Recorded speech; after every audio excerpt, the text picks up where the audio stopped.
Hi, my name is Chiranjib and I'm a student of Acharya Bangalore B School. I'm placed in Team Computers. I have been working there since the last 4 months. Before reaching there, I went through a process. Everyone who have a desired goal have to go through a certain process, and our college helps us achieving our goals. We have got professors who are highly educated, have ample amount of experience in their own field. Apart from that, we have got club activities in our college which actually helps us to grow our confidence, which builds our communication skills. We interact with the people. I'm also a coordinator of Armageddon Club, and I'm a PlaceCom coordinator of my college. And my overall experience in this college is very good. I'm very proud to say that I'm a student of Acharya Bangalore B School.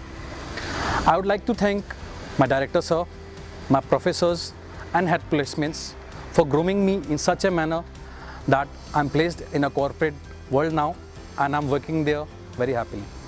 Thank you.